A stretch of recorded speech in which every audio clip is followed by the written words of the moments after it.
करते हैं शुरुआत। एक बार फिर से मध्य पूर्व में महायुद्ध का अलार्म बज चुका है। अमेरिका के राष्ट्रपति डोनाल्ड ट्रंप ने ईरान पर इकोनॉमिक डी डे का ऐलान किया है, जो तेहरान ने इसे सीधा आर्थिक आतंकवाद करार दिया है। उधर पेंटागन ने रिकॉर्ड 2.25 लाख करोड़ का नया मिसाइल प्लान चालू कर दिया। जो दूसरी तरफ ईरान ने खाड़ी के अरब देशों को अंतिम चेतावनी जारी की है। हमारी नजरों से कुछ भी छिपा नहीं है। देखिए हार्मूज से लेकर वॉशिंगटन तक की सबसे भयानक वॉर रिपोर्ट।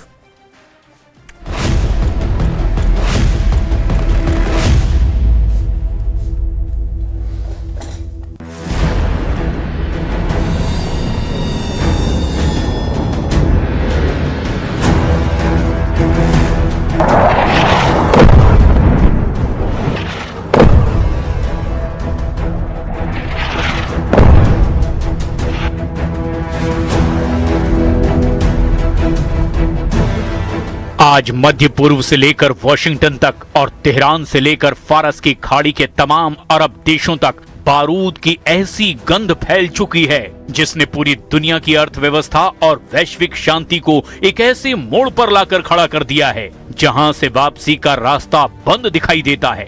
अमेरिका के राष्ट्रपति डोनाल्ड ट्रंप ने ईरान के खिलाफ जिस इकोनॉमिक डी डे का ऐलान किया है, तेहरान ने उसे सीधे शब्दों में आर्थिक आतंकवाद करार दिया है। इधर पेंटागन ने रिकॉर्ड 22.9 बिलियन डॉलर यानी करीब 2.25 लाख करोड़ रुपए का एक ऐसा सीक्रेट मिसाइल और डिफेंस प्लान चालू कर दिया है जिसने साफ कर दिया है कि अमेरिका ईरान और रूस के साथ एक लंबी विनाशकारी जंग की तैयारी में उतर चुका है। वहीं दूसरी तरफ ईरान के नए सशस्त्र बल प्रमुख मेजर जनरल अली अब्दुल्लाही ने फारस की खाड़ी के तमाम अरब देशों को अंतिम चेतावनी जारी करते हुए कहा, हमारी नजरों से कुछ भी छिपा नहीं है। अगर अमेरिकी सेना को मदद की तो अंजाम सीधा युद्ध होगा।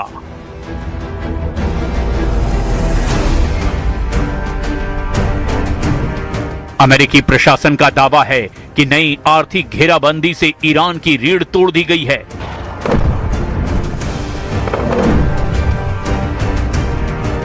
और उसकी अर्थव्यवस्था कुछ ही हफ्तों में घुटनों पर आ जाएगी। लेकिन क्या तेहरान इससे डर गया है? जवाब है बिल्कुल नहीं। ईरान के विदेश मंत्री सैयद अब्बास अरागची ने इसका करारा जवाब दिया है। अरागची ने न्यूयॉर्क टाइम्स और राइटर्स के अंतर्राष्ट्रीय रिपोर्ट्स का हवाला देते हुए ट्रंप प्रशासन को आईना दिखाया है। अरागची ने कहा, ट्रंप का ये तथाकथित इकोनॉमिक डी डे अमेरिका के अपने घरेलू संकट से दुनिया का ध्यान भटकाने का एक नाकाम प्रयास है। ईरानी विदेश मंत्री ने साफ शब्दों में कहा, अमेरिका का ये आर्थिक आतंकवाद पूरी दुनिया की संप्रभुता और वैश्विक अर्थव्यवस्था के लिए खतरा है। नाकाम नीतियों पर और ज्यादा जोर देने से अमेरिका को सिर्फ और सिर्फ हार ही मिलेगी। ईरान का आरोप है कि अमेरिका अपनी खिसकती आर्थिक साख को छिपाने के लिए खाड़ी में अपने सहयोगियों से मदद की भीख मांग रहा है। अरागची ने याद दिलाया कि अमेरिका का सरकारी कर्ज पहली बार इतिहास में 40 ट्रिलियन डॉलर के पार पहुंच चुका है। अमेरिका की हालत यह है कि उसका सालाना कर्ज का ब्याज भुगतान अब उसके विशालकाय रक्षा बजट से भी ज्यादा हो चुका है। ईरान युद्ध को लगभग 175 दिन होने वाले हैं। 5 महीनों से ज्यादा की जंग में इस वक्त ट्रंप बुरी तरह से फंस गए हैं। एक तरफ हॉर्मूज पर ईरानी गदर है तो वहीं दूसरी तरफ अमेरिका के बेहद महंगे और एडवांस MQ-9 ड्रोन को ईरानी सेना और हूथी लड़ाके कीट पतंगों की तरह हवा में मार रहे हैं। लंबी जंग से कराह रहे अमेरिकी सैनिक आपस में ही एक दूसरे पर खूनी हमले कर रहे हैं और खुदकुशी तक कर रहे हैं। ईरानी मीडिया तंजीम न्यूज और मेहर न्यूज ने दावा किया कि अमेरिका का विमान वाहक युद्धपोत USS अब्राहम लिंकन जंग के मैदान से भाग रहा है क्योंकि उस पर मौजूद 5000 अमेरिकी नौसैनिक भारी तनाव और डिप्रेशन का शिकार हो चुके हैं। फारस की खाड़ी और हॉर्मूज में इस वक्त 21वीं सदी का सबसे भीषण सैन्य दलदल बन चुका है।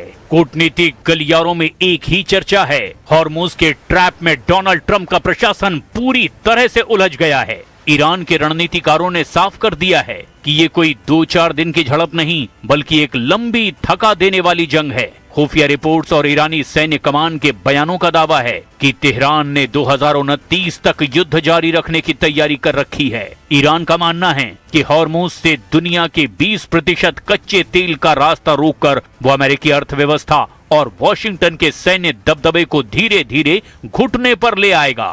कुल मिलाकर ईरान युद्ध ट्रंप के लिए कोड़ में खाज बन चुका है, जहां सिर्फ और सिर्फ अमेरिका को भारी नुकसान हो रहा है।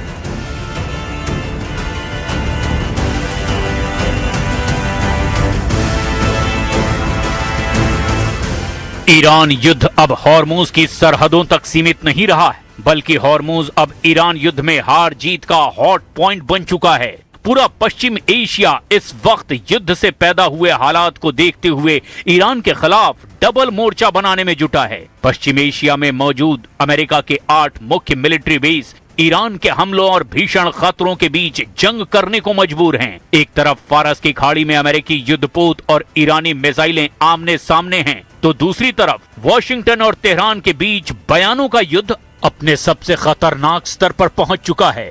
अमेरिकी राष्ट्रपति डोनाल्ड ट्रंप ने सोशल मीडिया पर दावा किया कि स्ट्रेट ऑफ हॉर्मुज पर अमेरिका का पूर्ण नियंत्रण हो चुका है, लेकिन ट्रंप के इन दावों की हवा खुद अमेरिकी अधिकारियों और अमेरिकी मीडिया ने निकाल कर रख दी है। फारस की खाड़ी में चल रहा युद्ध अब उस मोड़ पर पहुंच चुका है जहां दुनिया की सबसे बड़ी सैन्य महाशक्ति अमेरिका को एक ऐसा झटका लगा है जिसकी कल्पना पेंटागन के रणनीतिकारों को भी नहीं थी। अमेरिकी वायुसेना का सबसे भरोसेमंद, सबसे अत्याधुनिक और घातक हथियार MQ-9 रिपर ड्रोन ईरान के आसमान और हॉर्मुज की हवाओं में तबाही का शिकार हो रहा है।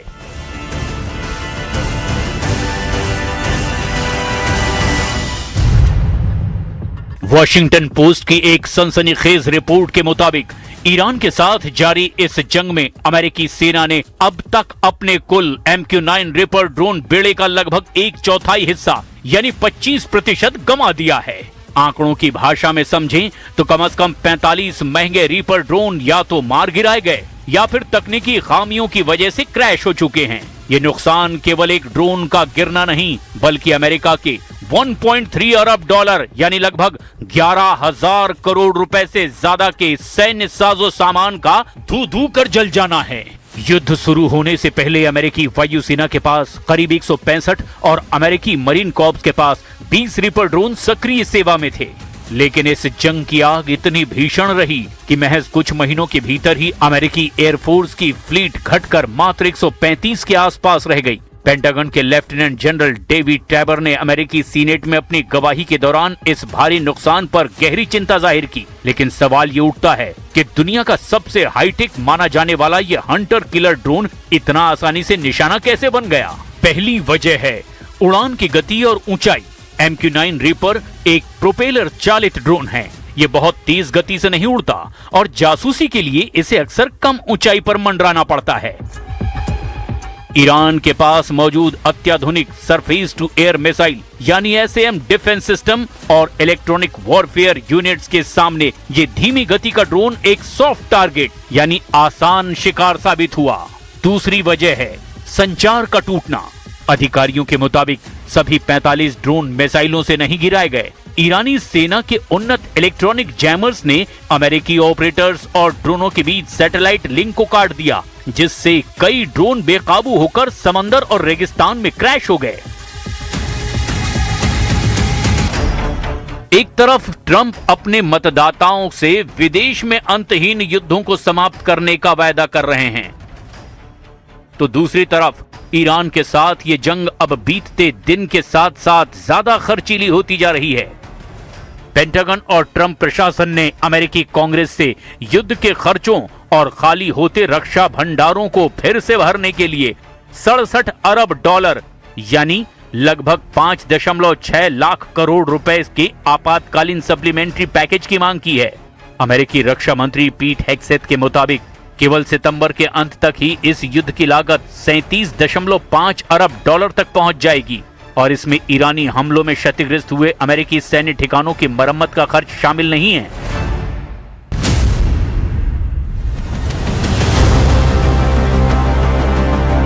पश्चिम एशिया यानी मिडिल ईस्ट एक ऐसी भयावह आग की चपेट में है जिसकी लपटें अब सिर्फ तेहरान या तेल अवीव तक सीमित नहीं हैं।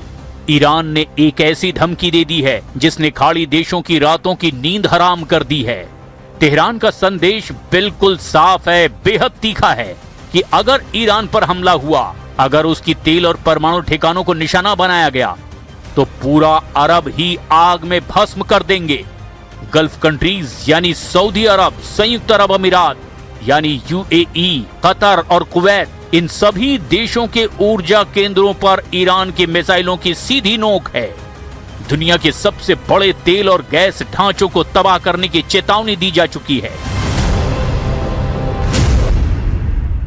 ईरान के विदेश मंत्री अब्बास अराक्ची ने ओमान, कतर, सऊदी अरब और तुर्की के जरिए अरब देशों को सीधे संदेश भेजा है कि यदि अमेरिका ने ईरान पर नया सैन्य हमला किया तो तेहरान पूरे अरब क्षेत्र की तेल रिफाइनरियों, पावर ग्रिडों और वाटर इंफ्रास्ट्रक्चर को निशाना बनाएगा। और ये केवल एक खोखली धमकी नहीं, बल्कि दुनिया की 20% ऊर्जा आपूर्ति की रीढ़ पर लटका हुआ वो चाकू है जो कटते ही वैश्विक अर्थव्यवस्था को पटरी से उतार सकता है। हालिया रिपोर्ट्स के मुताबिक ईरान ने ओमान और दूसरे मध्यस्थों के जरिए गल्फ देशों को सीधा और सख्त चेतावनी वाला लेटर भेजा है। इस चेतावनी का लब्बो-लुआब ये है कि अगर गल्फ देशों ने अपने एयर स्पेस या फिर अपनी जमीन का इस्तेमाल अमेरिका या इजराइल को ईरान पर हमला करने के लिए करने दिया तो तेहरान उन्हें अमेरिका का सहयोगी मानकर उनके रिफाइनरीज, गैस पाइपलाइनों और पोर्ट्स को फूंक डालेगा।